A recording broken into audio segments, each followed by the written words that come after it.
નમસ્કાર દર્શક મિત્રો, હું શીતલ મહેતા ન્યૂઝ ઓફ કચ્છમાં આપનું સ્વાગત છે। આજે તારીખ 23 August 2024।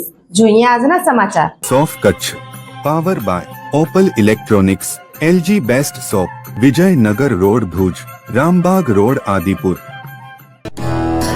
Power by KC Jewellers, latest fashion ડિઝાઇનના ઓર્નામેન્ટ્સનો વિશ્વાસપાત્ર showroom, hospital road Bhuj. News of કચ્છના સમાચાર ભૂમિ કેબલ ઉપર 402 નંબરની ચેનલ ઉપરથી રાત્રે 9:30 કલાકે તથા બપોરે 1:30 પ્રસાર। ગુજરાત રાજ્યમાં દર 4 કલાકે બળાત્કારના કેસ નોંધાય છે। મહિલાઓ સાથેના કૃત્યોમાં વધારો થતા ચિંતાજનક સ્થિતિ। મહિલાઓ ઉપર અત્યાચાર અને તેમની જાતીય સતામણી પજવણીના મામલે કાયદામાં ખાસ જોગવાઈ સાથેના શ્રેણીબદ્ધ પગલાં પછીએ આ ક્ષેત્રની ગુનાખોરીનો ગ્રાફ ઉત્તરોત્તર વધતો જ જોવા મળી રહ્યો છે। દેશના નકશામાં શાંત અને સલામત ગણાવાતા તથા પોલિટિકલ એંગલથી મોડેલ સ્ટેટ બતાવાતા ગુજરાત રાજ્યમાં સરાસરી પ્રત્યેક ચોથા કલાકે બળાત્કારનો એક કિસ્સો સત્તાવાર રીતે દફતરે ચડી રહ્યો છે। જે બાબતના આંકડા મહિલા સુરક્ષા અને સંલગ્ન બાબતોનો છેદ ઉડાડનારા બની રહ્યા છે। વિજ્ઞાન અને મનોવિજ્ઞાનના મતે વ્યક્તિની શારીરિક રચના મુજબ બળાત્કાર સહજ શક્ય નથી। આમ છતાં ગરવી ગુજરાતના કચ્છ જિલ્લા સહિતના છેલ્લા 5 વર્ષના ક્રાઇમ ચાર્ટનો અભ્યાસ કરતા જાણવા મળી રહ્યું છે કે આ રાજ્યમાં સરેરાશ બળાત્કારના 6 કિસ્સા વિધિવત રીતે દફતરે ચડી રહ્યા છે। અર્થાત દિવસ ઉગતાની સાથે જ દર ચોથા કલાકે મહિલા અત્યાચારની સૌથી અસહ્ય અને મોટી ઘટના સામે આવી રહી છે। પોલીસના ચોપડે ચડી રહેલી બળાત્કારની પ્રત્યેક ઘટના સાચી ઠરી હોય તેવું પણ હજુ સુધી બન્યું નથી। પરસ્પરના મનભેદ અને વિવાદ સહિતના જુદા જુદા વિવિધ કારણો પણ આ માટે નિમિત્ત બનતા આવતા હોવાની અનુભૂતિ વર્તમાન સમયના અનેક કેસને લઈને થવા લાગી છે। દેશમાં જેને શાંત અને સલામત બતાવાય છે તે ગુજરાત રાજ્યમાં રોજની બળાત્કારની 6 ઘટનાના સત્તાવાર આંકડા સાથેની વિગતો ચર્ચામાં આવી છે। છેલ્લા 3 વર્ષમાં ગુજરાતમાં બળાત્કારના 6524 કેસ અને સામૂહિક બળાત્કારના 95 કિસ્સા સત્તાવાર રીતે ચોપડે ચડેલા છે।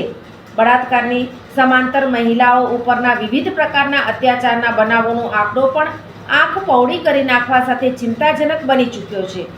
રાજ્યના આ કેસ પૈકી 194 કિસ્સા એવા છે કે જેમાં આરોપી પકડવાના પણ બાકી છે।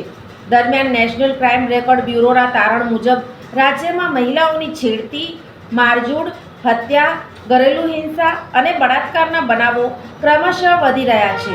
મહિલાઓ સંલગ્ન આ પ્રકારના દર વર્ષે 7 થી 8,000 કેસ સત્તાવાર રીતે નોંધાઈ રહ્યા છે। તો રાજ્યના ગૃહ વિભાગ દ્વારા પણ વિધાનસભામાં આ બાબતે પુષ્ટિ આપવામાં આવી છે। છેલ્લા 3 વર્ષના ગુજરાત રાજ્યના બળાત્કાર બાબતના સપાટીએ આવેલા આંકડા મુજબ 2020-21માં 2076, 2021-22માં 2239 અને 2022-23માં 2209 કેસ મળી કુલ 6524 કિસ્સામાં એફઆઈઆર નોંધી ગુના દાખલ કરવામાં આવ્યા છે। તો 3 વર્ષના આ સમયગાળામાં મહિલા અત્યાચારના અનુક્રમે 8028, 7348 અને 7731 કિસ્સા મળી કુલ 23117 મામલા દફતરે ચડ્યા છે। કચ્છ સહિત સમગ્ર રાજ્યના બળાત્કાર કેસના 194 તહોમતદાર એવા છે કે જેઓ હજુ હાથે જ નથી ચડ્યા। આ પૈકીના 67 આરોપી 6 મહિના કે તેથી વધુ સમયથી, તો 63 તહોમતદાર 1 વર્ષથી, જ્યારે 64 આરોપી છેલ્લા 2 વર્ષ કે તેનાથી વધુ સમયથી ગોત્યા જડતા નથી।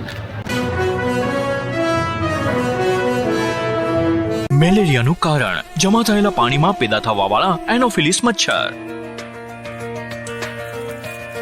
આસપાસ પાણીનો જમાવ નહીં તો મચ્છર અને મેલેરિયા પણ નહીં। માથાનો દુખાવો, શરીરનો દુખાવો, તાવ વગેરે લક્ષણ દેખાય તો સ્વાસ્થ્ય કર્મીનો સંપર્ક કરો। ગર્ભવતી મહિલાઓ અને બાળકોના માટે વિશેષ સાવધાની જરૂરી છે। ઇલાજમાં વિલંબના કારણે મેલેરિયા જીવલેણ પણ બની શકે છે। સરકારી હોસ્પિટલોમાં મેલેરિયાની તપાસ અને ઇલાજ મફત છે। દર્શક મિત્રો, આ હતા આજના સમાચાર। આવતીકાલે ફરી મળીશું। ત્યાં સુધી મને રજા આપશો। નમસ્કાર।